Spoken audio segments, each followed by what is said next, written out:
an observer affects what's being observed, and may be the primary reason for what they call wave function collapse. In other words, everything exists in potentiality, but when your consciousness focuses on it, it creates it.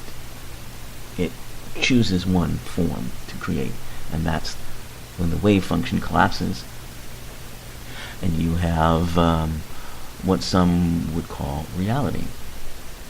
This is a very provable scientific fact that shows how we actually are creating our reality.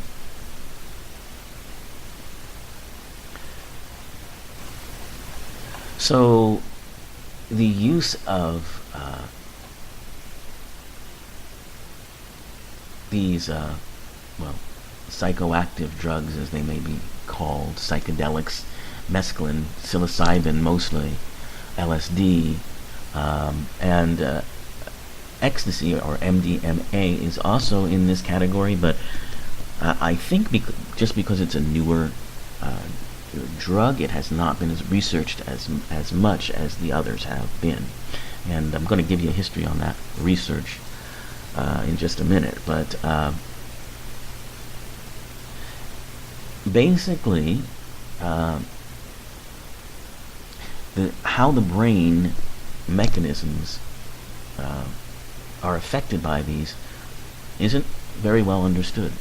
Certainly not as well understood as how alcohol or sedatives or stimulants or other kinds of drugs, even caffeine, affect the brain.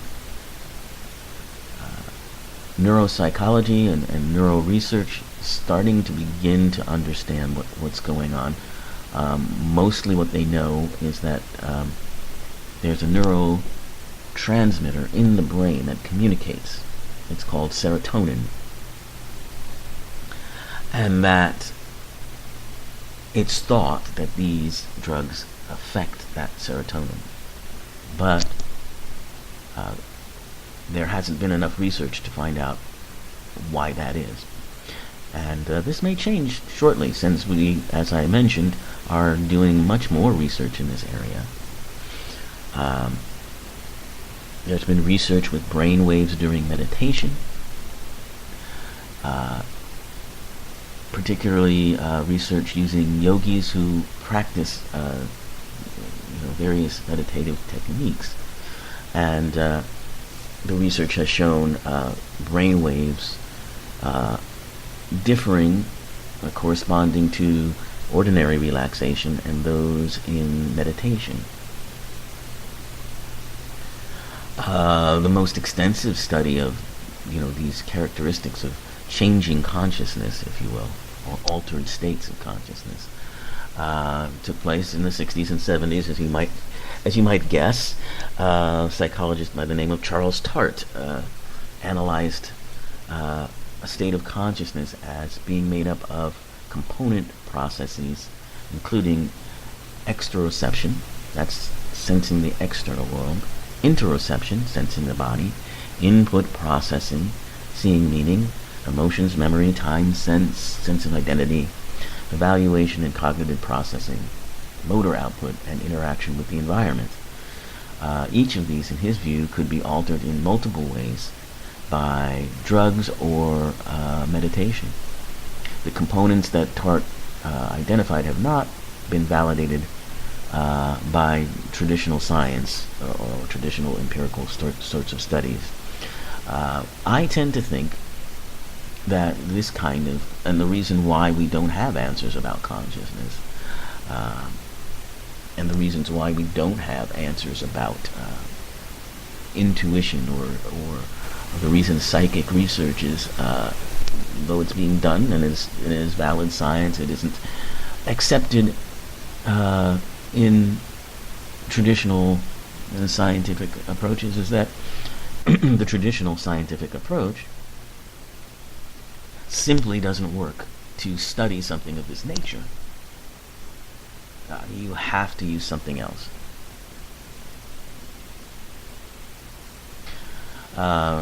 In this case, questionnaire-based study identified 11 significant factors contributing to what they called drug-induced states of consciousness. There was an experience of unity, a spiritual experience, a blissful state, insightfulness, a sense of disembodiment, being out of your body. In some cases, impaired control and cognition. In some cases, a sense of anxiety. Complex imagery, elementary imagery, audio-visual synesthesia. In other words, the idea that you can smell colors or taste sounds, that kind of thing. So these have been identified in research as part of that experience. We talked about the history, the discovery by Albert Hoffman of LSD, and now psilocybin is being used in clinical trials, quite a bit more now, starting in 2010.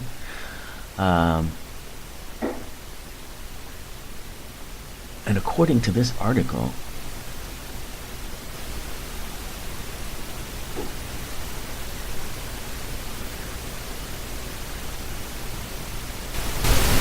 hallucinogens have doctors tuning in again. The active ingredient in so-called magic mushrooms, which is psilocybin, was being administered to cancer patients in an effort to relieve their anxiety and existential distress.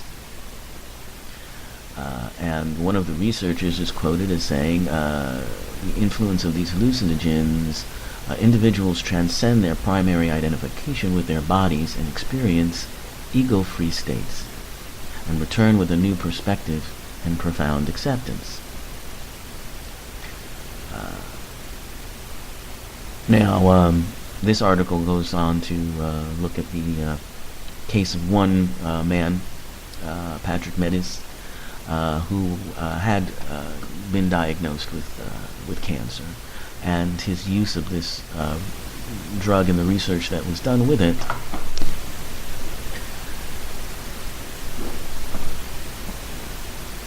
now apparently they used a placebo as part of the research process. They put him in a room which was decorated to look like a comfortable living room more than like a medical office, with a couch and different spiritual pictures and statues, things like a Buddha or a glazed ceramic mushroom, music such as Philip Glass or Brian Eno and Pat Metheny and Ravi Shankar, very calculated to aid in this process. And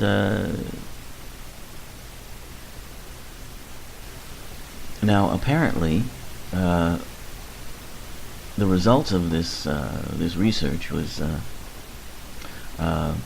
quite successful in helping him to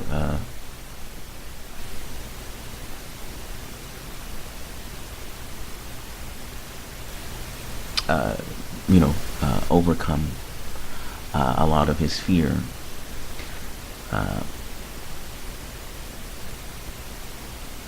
So this research that is being done, or that was being done, is pretty groundbreaking, but it's based on one article that came out in 2006, and this is where it's sort of thought that the resurgence of psychedelics began, and it was written by a neuroscientist called Roland Griffiths, and it's a groundbreaking article to say the least. But let's go back and review the past history of research with this. Between 1953 and 1973, the federal government spent $4 million to fund 116 studies of LSD. And through the mid-1960s, psilocybin and LSD were very easy to obtain. They were legal. Albert Hofmann, who we talked about, discovered it through the chemical company Sandoz he was working for at the time. And it was given to people struggling with obsessive compulsive disorders, alcoholism, autism, schizophrenia, terminal cancer, as well as on healthy artists and scientists to study creativity, and divinity students to study spirituality. The results were often very positive. When there were controls, it was difficult to blind the researchers, that is, hide from them which volunteers had taken the actual drugs. So some of the research was not very well designed. But by the mid-1960s, LSD had now swept through the counterculture.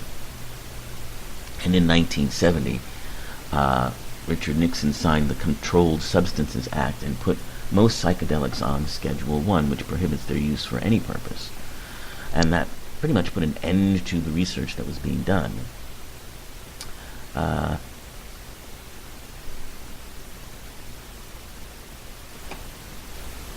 Now, the new research that's being done 40 years after the Nixon administration effectively shut down, psychedelic research. Now, a small number of scientists are being allowed to use it to research. And two of them are Tony Bossis and Stephen Ross at NYU, and they are very excited about it. Especially its results with cancer patients, and the immediate and what they say dramatic reductions in anxiety and depression, and which they say these improvements lasted for at least 6 months. At first they didn't believe it, but